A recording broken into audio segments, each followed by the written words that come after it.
कराने वाले हमारे नेता है। ये मध्य प्रदेश के करोड़ों बेरोजगार युवाओं को रोजगार के लिए संघर्ष करने वाले हमारे नेता है। ये मध्य प्रदेश के कोने कोने में जाकर जाबाज कांग्रेस कार्यकर्ताओं को मजबूत करने का काम कर रहा है। साथियों, मेरा आपसे निवेदन है, दोनों हाथ खड़े करके जीतू पटवारी जी को विश्वास दिलाए कि उज्जैन का कांग्रेस का कार्यकर्ता और किसान जीतू पटवारी जी के नेतृत्व में भाजपा सरकार के खिलाफ लड़ने के लिए पूरी ताकत के साथ बुलंद दोनों हाथ मुट्ठी बांध के हमारे नेता जीतू पटवारी जी को विश्वास दिलाए। जोरदार तालियों देकर जीतू पटवारी जी को बुलाए। साथियों,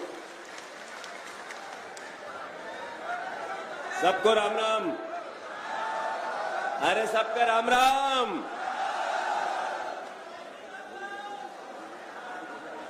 आदरणीय मंच पर विराजित हमारे मध्य प्रदेश के प्रभारी, सोनू जरा बैठ जा शांति से, शांति से।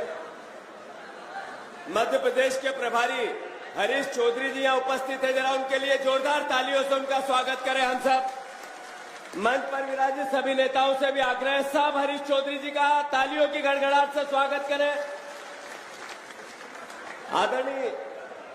आदरणीय हमारे बीच में हमारे आज के कार्यक्रम के मुख्य अतिथि सचिन पायलट जी उपस्थित है, उनके लिए मैं आप सबसे आग्रह करता हूं जोरदार तालियों से स्वागत करें। मेरे पिता तुल्य आदरणीय दिग्विजय सिंह जी यहाँ उपस्थित है, उनके लिए जरा जोरदार तालियों से स्वागत करें।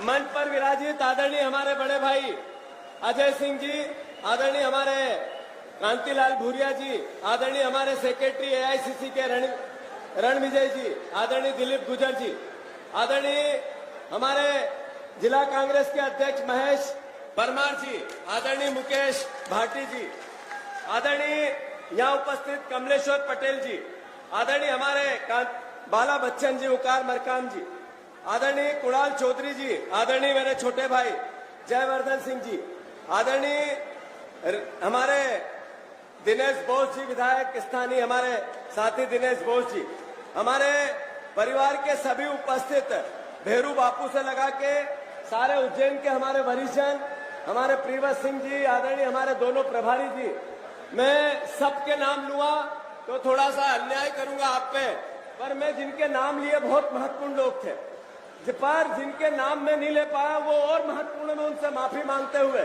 सारे जिला अध्यक्ष जी, सारे यहाँ उपस्थित एमएलए गण, सारे हमारे पीसीसी के सभी प्रभारी, मेरे साथ काम करने वाले मेरे साथीगण, सबसे महत्वपूर्ण मेरा मंडल अध्यक्ष, मेरा ब्लॉक अध्यक्ष, मेरा यूथ कांग्रेस का साथी, एनएसयूआई का साथी, मेरी महिला कांग्रेस की हमारी बहनें, हमारी विजय लक्ष्मी साधो जी, हमारी यहाँ उपस्थित सभी कांग्रेस का एक एक कार्यकर्ता, मैं आप सबके चरणों में सर रखकर आप सबको प्रणाम करता हूँ, साधुवाद देता हूँ, धन्यवाद देता हूँ। जितने यहाँ उपस्थित पत्रकार बंधु हैं, मैं जानता हूँ आप सबको, जितने उपस्थित यहाँ पत्रकार बंधु हैं, मैं सबको जानता हूँ, परिवार के लोग हैं। मैं ये भी जानता हूँ थोड़ी तकलीफ में है आप लोग, थोड़ा खुल के लिख नहीं पा रहे हैं। मैं ये भी जानता हूँ सरकार का असर जितना उज्जैन की जनता पे है, उससे ज्यादा कहीं आप पे भी है। साथियों, मैं सभी परिवार के साथियों से आग्रह करता हूं, आज का जो आयोजन है, यह आयोजन है वोट चोरी और गद्दी छोड़ो, राहुल गांधी का एक विजन है। दूसरी बात है किसानों के न्याय का आयोजन। मैंने आज से 10 दिन पहले मोहन यादव जी को कहा था, किसान को यूरिया दो, अन्यथा आपके विधानसभा में हम प्रदर्शन करेंगे, हजारों साथियों को लेकर आएंगे। प्रशासन ने कहा मुख्यमंत्री की विधानसभा में हम आपको अनुमति नहीं देंगे, पर हम बिना अनुमति से मुख्यमंत्री की विधानसभा में एक दिन चलेंगे कि नहीं चलेंगे, जरा हाथ ऊंचा करके बताओ। आदरणीय साथियों, मैं आप सबसे आग्रह करना चाहता हूं, देश में, हमारे देश के पड़ोस में नेपाल में एक तरह से अराजकता है, लोग सड़क पे आ गए। थोड़ा दिन पहले पाकिस्तान पे लोग सड़क पे थे, उससे पहले अफगानिस्तान में लोग सड़क पे थे, उससे पहले श्रीलंका में लोग सड़क पे थे, वर्मा हुआ। एक भी देश भारत से लगा हुआ चाइना को छोड़कर जिसमें लोकतंत्र बचा नहीं है, सब दूर अराजकता है। एक बीजेपी का सचिन जी विधायक कहता है कि भारत में भी कहीं नेपाल जैसे हालात नहीं हो जाए, हम उसकी निंदा करते हैं और उस पर मांग करते हैं कि राष्ट्रद्रोह का केस लगना चाहिए। भारत में इस तरह की कभी भी यातना हो ही नहीं सकती जो क्योंकि ये देश हमारे पूर्वजों ने बनाया है। क्यों? क्योंकि ये देश कांग्रेस के नेताओं ने अपने बलिदान दे के आजाद कराया है। क्यों नहीं हो सकता कि इस देश को हमारे खून से, कांग्रेस ने अपने खून से सींचा है।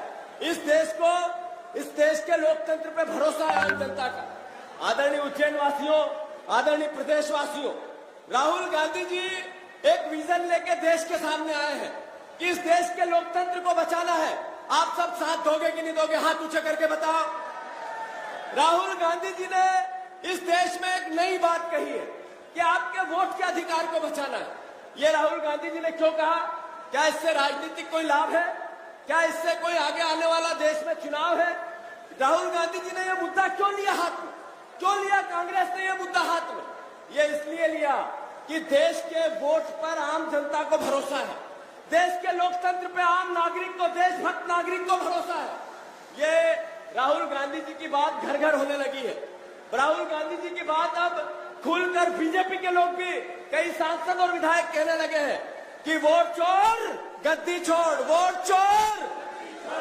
साथियों, नरेंद्र मोदी लगातार देश के लोकतंत्र पर प्रहार कर रहे हैं। पहला जब उन्होंने चुनाव आयुक्त निष्पक्षता से चुना जाता है, देश का चुनाव आयुक्त निष्पक्षता से चुना जाता है, उस चुनाव आयुक्त को चुनने के लिए देश के प्रधानमंत्री, देश के विपक्ष के नेता और मुख्य न्यायालय, सर्वोच्च न्यायालय के न्यायाधीश 3 जने मिलकर देश के मुख्य निर्वाचन आयुक्त की नियुक्ति करते थे। नरेंद्र मोदी जी ने पहला प्रहार किया और मुख्य निर्वाचन आयुक्त को हटाया और गृह मंत्री को उसमें जगह दी। इसका मतलब है कि देश के प्रधानमंत्री और देश के गृह मंत्री एक पार्टी के हैं। उन्होंने गलत तरीके से निर्वाचन आयुक्त की नियुक्ति करना चालू कर दी।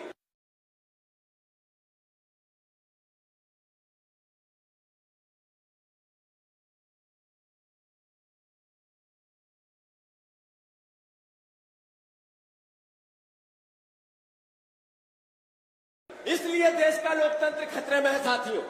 दूसरा, जब कब्जा कर लिया साथियों, 5 सरकारें, 5 लगातार, मणिपुर की, अरुणाचल प्रदेश की, गोवा की, मेघालय की, ऐसे 5 सरकारें राज्यपाल की ताकत से सबसे पहले गिरा दी। लोकतंत्र खतरे में क्यों है? फिर इन्होंने खोखा पद्धति लेके आए। खोखा, कितने लोग बिके? 500 से ज्यादा विधायक। महेश को भी 50 करोड़ का ऑफर था। कई लोग यहाँ विधायक है, पूर्व विधायक है, उनको 50-50 करोड़ का ऑफर था। मतलब 35 करोड़ से 50 करोड़ में जनप्रतिनिधि बिकने लगे। 500 से ज्यादा विधायक बेचे और खरीदी गए। ये लोकतंत्र पे प्रहार नहीं है तो क्या है इसका? इसके साथ कुठाराघात नहीं है तो क्या है साथियों? राहुल गांधी जी ये मुद्दा ऐसे ही लेके नहीं आए हैं। इस देश के लोकतंत्र को अमर करना है। आपको वोट का, भावी पीढ़ी के वोट के अधिकार को सुरक्षित करना है। इसलिए इस मुद्दे का राहुल गांधी जी देश के सामने विचार कर रहे हैं। हम सबको उनका साथ देना है। तीसरा प्रहार, एक रिसोर्स में पूरी सरकार को ले जा। महाराष्ट्र की, कर्नाटक की, मध्य प्रदेश की, गोवा की, कई सरकारें इन्होंने देश के प्रधानमंत्री से मिलकर गिरा दी। ये मैं आरोप नहीं है।